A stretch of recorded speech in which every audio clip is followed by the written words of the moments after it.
Allora, dicevamo, richiesta appunto di una legge sull'autosufficienza per aiutare le persone, una richiesta fondamentale a far fronte a delle situazioni di bisogno, però sarebbe l'ideale non arrivare alla situazione di non autosufficienza, ma fare un periodo di invecchiamento il più attivo, il più salutare possibile, per arrivare alla più tarda età possibile in condizioni di autonomia, che è la cosa migliore per la famiglia senza dubbio, perché altrimenti diventa un problema a volte insormontabile, ma per l'anziano stesso, perché come diceva Fulvio Dal Zio, è bello arrivare in tardissima età, ormai abbiamo pluricentenari, no, ce ne sono veramente tanti, impressionante, ma l'importante è arrivarci in buone condizioni di vita, quindi dare insegnamenti per arrivare in queste situazioni. Invecchiare attivamente cosa vuol dire?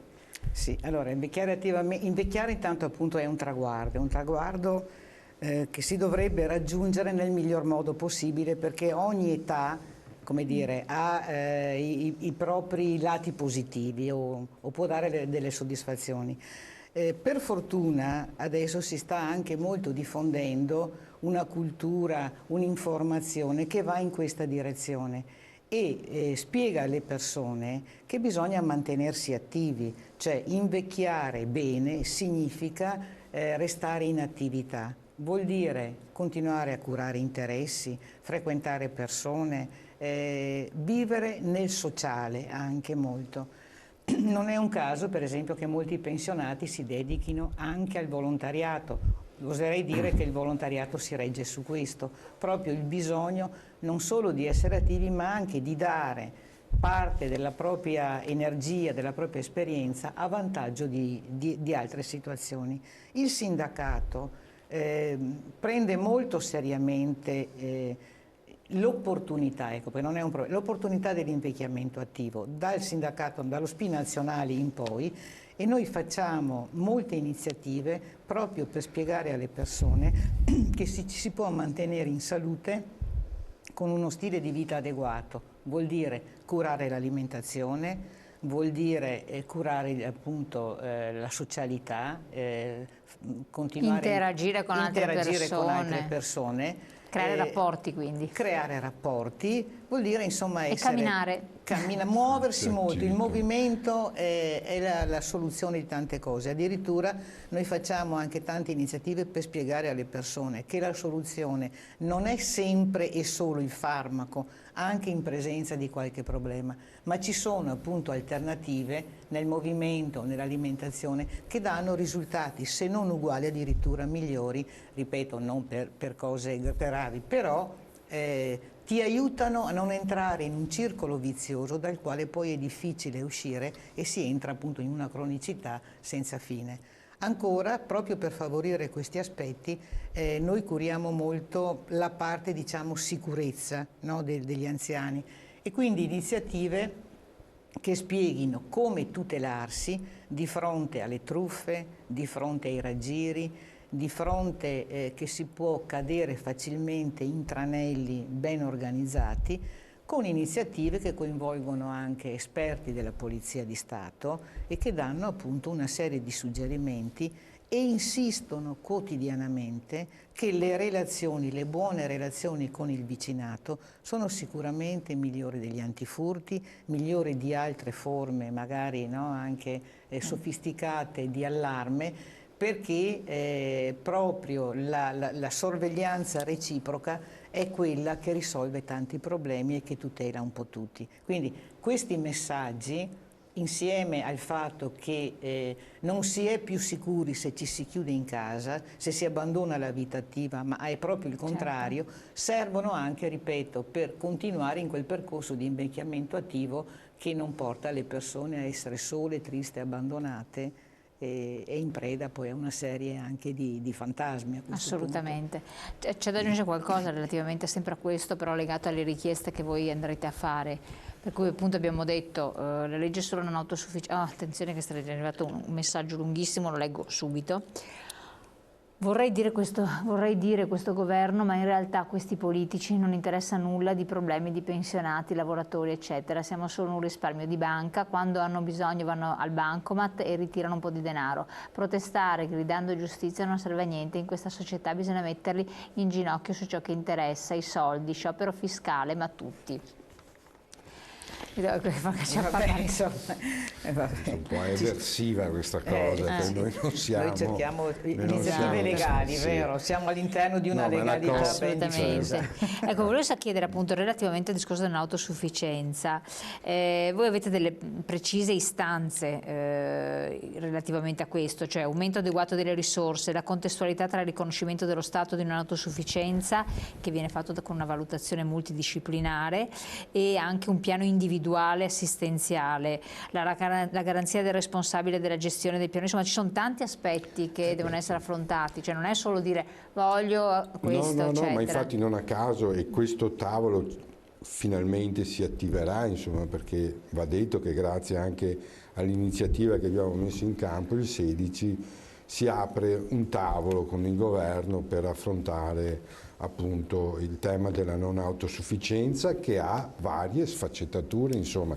le ricordavi tu Quindi sono da vedere insieme. Quindi è per questo che ci vuole una legge quadro, ci vuole una discussione approfondita, ed è quello per cui noi ci stiamo battendo, tra l'altro da anni, insomma, perché va detto anche questo. E poi, insomma, il punto è, anche parlando dell'invecchiamento attivo, di quello che diceva prima Lorisa, la politica dovrebbe essere attenta ai cambiamenti nella società, e la politica deve saper dare risposte. Cioè, non è la cosa che sono immutabili, insomma, la storia non si ferma, va avanti, ci sono continue evoluzioni. La capacità della politica è quella di affrontare i temi che con le trasformazioni si presentano e di cercare di dare delle risposte.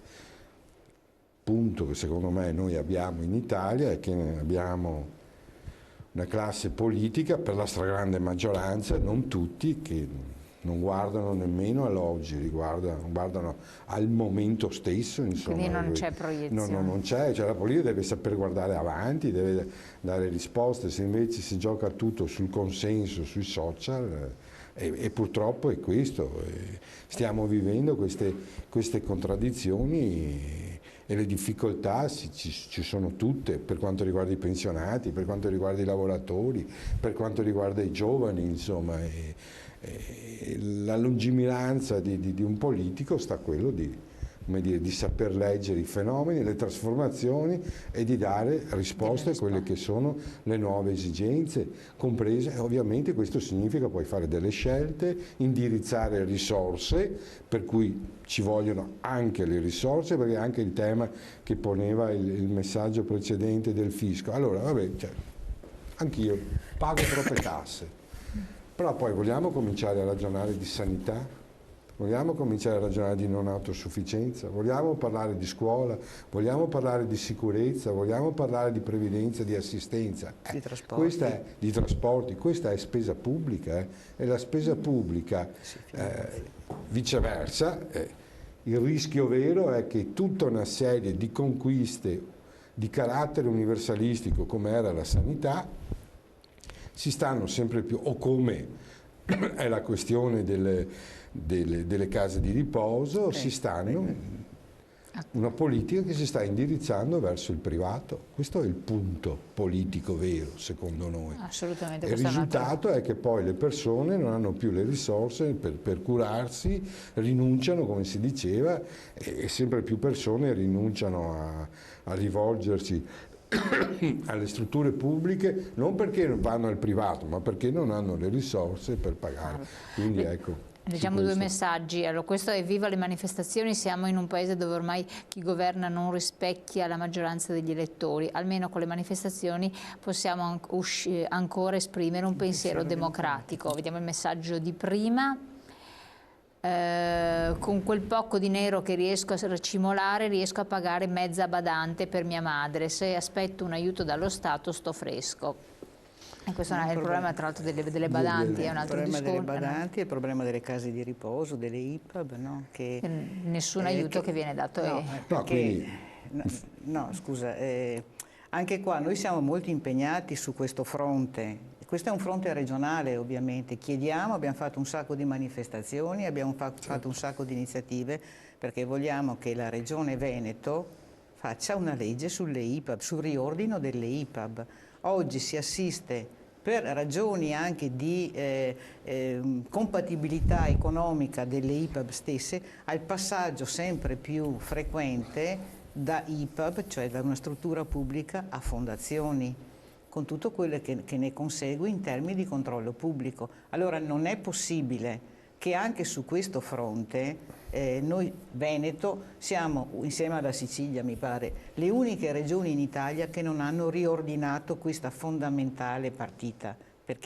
E non c'è segnale che si voglia andare in questa direzione. Allora anche questo è un aiuto che va nella direzione della non autosufficienza, cioè riordinare le IPAB, magari trasformarle anche in un qualcosa in più, in maniera che siano anche centri diurni per tutte quelle situazioni familiari che sono oberate appunto da condizioni di difficoltà. E quindi è un'altra delle cose che noi chiediamo con grande insistenza e che speriamo comincino a trattare e a discutere, perché altrimenti la direzione è netta, è precisa ed è chiarissima: privatizzare tutto. Ma privatizzare tutto vuol dire che le famiglie non sono più in grado di far fronte ai costi dei servizi. Già oggi noi abbiamo nel Veneto più di 1000 famiglie, 1600, se non ricordo le cifre esatte, che non hanno come dire, nessun tipo di agevolazione nelle case di riposo, perché la Regione Veneto non riesce ad esaurire le richieste e ne avrebbero diritto, no? Certo. E parliamo di tanti soldi al mese, proprio tanti. Leggo l'altro messaggio, poi andiamo in pubblicità rapidamente, poi vi faccio anche rispondere. Do la parola a Fulvio Dal Zio che deve dire qualche cosa. Vediamo un attimo se dalla regia mi danno il messaggio, l'ultimo arrivato, che così dopo possiamo anche leggerlo. Arriva? Il messaggio. Nell'attesa che arrivi. Non c'è quello precedente, quello che era arrivato prima che non era riuscito. Ecco, va bene. No, dicevo sì, nell'attesa. Nell'attesa che appunto arrivi il messaggio. C'è da dire che non si tratta di demonizzare il privato, ma siccome stiamo parlando di servizi alle persone fondamentali, di carattere universalistico, poi anche questa storia del privato è bello. Poi abbiamo visto cosa è successo pochi giorni fa quando un imprenditore del settore, uno dei maggiori in Italia, è finito sotto inchiesta perché non venivano rispettati gli standard di assolutamente, no, esatto. Allora andiamo in pubblicità e torniamo dopo su questi temi, tra poco. Sì. Poiché